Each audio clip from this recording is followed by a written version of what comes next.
Thank you. Your Excellencies, distinguished guests, dear colleagues and friends, it's an honor to be here today, a historic day for Italy, but also for the launch of this academy, which we think provides great hope and new positive impulses for the study of religions, education and knowledge and science. Today, I'd like to highlight the importance of education, especially in the context of the major transformations facing the world. Specifically, we see 4 major transformations shaping the world and society. And I will describe these transformations. You will see the critical role of education, science, and knowledge in addressing those challenges. The root cause of people's current anger in the transformation processes the world is currently undergoing is really underlined with the fundamental changing processes which impact people's life, entire societies and politics. And the first of these transformations relates to technology. The fourth industrial revolution has brought forward so many technological advancements: autonomous transport, artificial intelligence, robots. All of these are bringing enormous progress, but they're also very disruptive by nature. And these disruptions create fear. A recent study showed that out of 5 jobs in the US which were lost, 4 were destroyed by technology and only 1 by immigrants. This creates additional fear, and this fear creates more fragility across the jobs, but also across the systemic inequality in countries. And the fourth industrial revolution is not only changing what we do, but also who we are. It is changing our identities. We have the obligation to ensure that the fourth industrial revolution is a blessing and not a curse for humankind. We need to make sure that the fourth industrial revolution is well understood. We have to create knowledge about its opportunities and know and define problems and risks and find solutions to minimize negative impact. A trusted platform for dialogue of discussion is needed more than ever. But we particularly also have to stand for social and environmental sustainability and get the world, especially business, from short-term to long-term thinking. The second major transformation taking place is that we see no shared value basis. After 1945, when the UN was created, we had the Universal Declaration of Human Rights. We had a shared value base. Today, we move from a unipolar to a multipolar world. The US and Europe have been weakened, and new actors like Russia, China, and India are becoming the superpowers.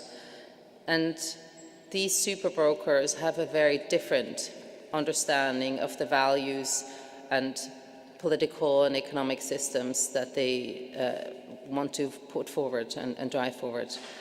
We see more competitors. We see a more fractured, turbulent, conflictual world where we do not longer have this shared value base. We face a disappearance of morality in the political and economic spheres, but also in individual behavior. The disruptive changes have created a new culture of egoism to protect individual interests by all means. In a world where people feel that the state can no longer guarantee personal security and life advancement, the social contract is breaking down. Short-term individual interests prevail over long-term collective needs. Political parties, the basic pillar of democratic systems, are degenerating into shows of mobilizing promises and, to a certain extent, lies. It is important to understand that the world is not deglobalizing. The world is interconnected, and it will become even more interconnected. What is missing is a better global governance system, which also gives everyone a chance to help determine this new system. We can confront the moral crisis, which is exacerbated by a complete erosion of trust, only if the so-called elite once again become role models for ethical behavior. The third major transformations that we're seeing is the search for identity. We see this search for identity on a global level, on a European level, and on a national level. First, it is important to understand what caused this anger, which led to Brexit in the UK, but also to the US elections. Things have been taken for granted are now being questioned. The role of media, trust in the future, trust in institutions, trust in systems. Common values are being questioned, privacy is being questioned, ideologies are being questioned. Recent elections have been won through stirring of nationalistic slogans and answers, which are mainly answering national fears and demands, rather than concerns for a global order or a global system. Regarding this identity, we need to really show the world's citizens a more positive narrative and stand for an open, positive and constructive alternative, not just to react to people's anger, but to truly commit to improving things. We are doing this by launching systems initiatives and trying to proactively gather people for dialogue, but also to provide impact and to avoid a world which is too fragmented and operating in too many silos. Another important trend that we believe the Academy's work is extremely relevant for is what we call the end of the historical experiment of the Enlightenment, or the Age of Reason. This has led to what we would summarize today as Western democratic values and institutions based on liberty and equality. The basic principle of Enlightenment was rationalism, the pertinent search for truth in the interest of societal advancement. Reasons and facts became the drivers of decision-making. It is now paradoxical to see how, in the area of unprecedented technological advancement and progress, perception and even lies have become the main elements of which social behavior is based. The Brexit vote and the US presidential campaign are a clear demonstration of what is happening. The explanation for this new phenomenon is twofold. News today is consumed only if it is sufficiently emotionally charged.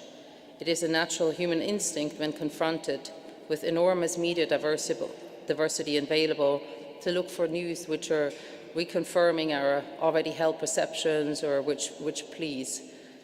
But the consequence is that it is a rather emotional, irrational behavior rather than rational scientific proof, which we've heard from some of the previous speakers as well. These four transformations show that not only are we faced with major disruptions of a revolution, but also more conflict, more anger, more confusion. In such a world faced by uncertainty and changing ideologies, education is needed more than ever. But at the same time, we need to refresh and update traditional education systems. One of the major initiatives and systems that the Forum works on is on education, gender, and the future of work. We cannot leave humanity behind as the world moves forward. We hope that this European Academy of Religion can play this role and also reinvigorate the study and discussion about values and ethics, especially in the context of these transformations. And the Forum supports the Academy as the notions of values and knowledge build on the very heart of the Forum's mission. And through collaboration, we can build dialogue and positive impact, which is so urgently needed today. Thank you.